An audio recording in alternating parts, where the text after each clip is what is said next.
आज के समय में एक लैपटॉप खरीदने से पहले आपको किन चीज़ों का ध्यान रखना चाहिए, चलिए जानने की कोशिश करते हैं। लैपटॉप लेने से पहले आपको हमेशा लैपटॉप प्रोसेसर चेक करना चाहिए कि उसमें प्रोसेसर कौन-सा यूज़ करा हुआ है। हर प्रोसेसर के पीछे कुछ लेटर्स मिलेंगे आपको लिखे हुए, उसमें आपको मिल सकते हैं यू लिखा हो सकता है, पी लिखा हो सकता है, एचएस लिखा हो सकता है, एच लिखा हो सकता है, एचएक्स लिखा हो सकता है, तो इस टाइप के लेटर लिखे रहते हैं। अगर आपका बिल्कुल ही नॉर्मल काम है, कोई हैवी काम नहीं करना, यू सीरीज़ के प्रोसेसर के लिए जा सकते हैं। उसके अलावा अगर आपको थोड़ा-सा हैवी काम है, तो उसके लिए पी सीरीज़ पे जा सकते हैं। और अगर आपको बिल्कुल ही हैवी काम करना है, जैसे गेमिंग हो गया, एडिटिंग हो गया, फोटो एडिटिंग हो गया, वीडियो एडिटिंग हो गया, डिज़ाइनिंग का काम होगा, तो आप एच सीरीज़ के लिए जा सकते हैं। दूसरी जो चीज़ आपको लैपटॉप खरीदने से पहले देखनी चाहिए वो है कि उसमें स्टोरेज कौन-सी यूज़ करे हुए हैं। आजकल हर लैपटॉप के अंदर एसएसडी आ रही है और एसएसडी मैंडेटरी है।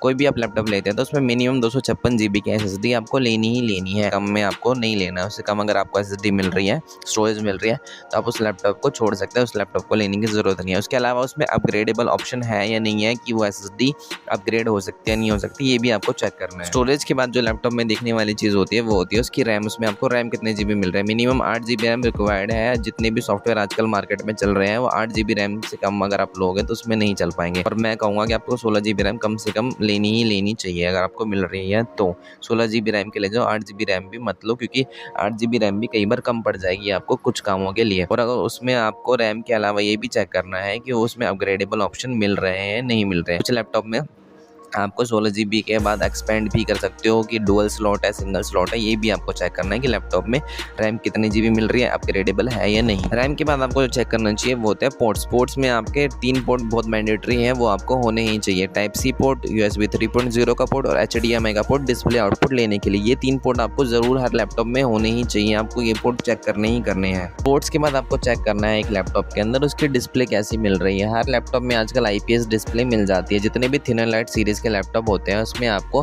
आईपीएस डिस्प्ले 100% एसआरजीबी के साथ मिल जाएगी। लेकिन जितने भी गेमिंग लैपटॉप होते हैं उसमें आपको 45% एनटीएससी वाली डिस्प्ले मिलती है। अगर आपका वीडियो एडिटिंग का काम है तो आपको लैपटॉप तो अच्छा चाहिए, साथ में आपको डिस्प्ले की भी जरूरत पड़ सकती है। अगर डिस्प्ले आप सही से नहीं लोगे, गेमिंग लैपटॉप के अंदर 45% एनटीएससी वाली जो डिस्प्ले आती है, अगर आप वो लोगे तो आपको अलग से एक मॉनिटर की जरूरत पड़ सकती है जिसमें आप कलर एक्यूरेसी का काम कर सकते हैं। डिस्प्ले के बाद आपको चेक करना है एक लैपटॉप में उसका जीपीयू। आपको अगर जीपीयू रिलेटेड काम है तो आप जो है जीपीयू डेडिकेटेड जीपीयू की तरफ जाए। अगर आपको जीपीयू रिलेटेड काम नहीं है तो आप इंटीग्रेटेड जीपीयू के साथ जा सकते हैं, कोई दिक्कत नहीं आएगी आपको काम करने में। अगर आप जीपीयू ले रहे हैं लैपटॉप में तो मिनिमम आज के मार्केट स्टैंडर्ड के हिसाब से एक एंट्री लेवल जीपीयू है RTX 2050। आपको उससे नीचे का कोई भी जीपीयू नहीं लेना है। उससे ऊपर क्या RTX 3050 हो गया, RTX 3060 हो गया, उसके अलावा RTX 4050, वो तो आपके पैसे के ऊपर है, जितना आपके पास पैसा है उस हिसाब से आप जीपीयू ले सकते हैं। लेकिन RTX 2050 से नीचे का जीपीयू आपको नहीं लेना है। जो ये मैंने आपको 6 चीज़ें बताई, आपको इन 6 चीज़ों का हमेशा ध्यान रखना है कि लैपटॉप लेने से पहले सीपीयू हो गया, स्टोरेज हो गई, रैम हो गया, पोर्ट्स हो गए, जीपीयू हो गया, डिस्प्ले हो गई। ये चीज़ें आपको हमेशा एक लैपटॉप में ध्यान रखनी चाहिए। बाकी जो भी चीज़ें होती है, बैकलाइट कीबोर्ड है या नहीं है, RGB मिल रहा है नहीं मिल रहा, फिंगरप्रिंट सेंसर मिल रहा है नहीं मिल रहा, हिंज कितना खोल रहा है, 360 है या 180 है, चीज़ें आपकी ऑप्शनल हो सकती है, आपके काम के हिसाब से वेरी कर सकती है। एक सवाल और है लोगों के मन में, वो ये है कि लैपटॉप को आपको ऑफलाइन लेना चाहिए या ऑनलाइन लेना चाहिए। तो मेरे मानोगे तो आपको लैपटॉप ऑनलाइन लेना चाहिए। अगर आपके पास उतना बजट है तो, आपके पास क्रेडिट कार्ड है या फिर EMI कार्ड है तो आपको लैपटॉप ऑनलाइन लेना चाहिए। आपके पास लिमिट है तो, अगर नहीं तो आपको ऑफलाइन लेना पड़ेगा। ऑफलाइन में क्या है कि आपको उतनी चॉइसेस नहीं मिल पाएंगे, आपको लिमिटेड चॉइसेस मिलेंगे।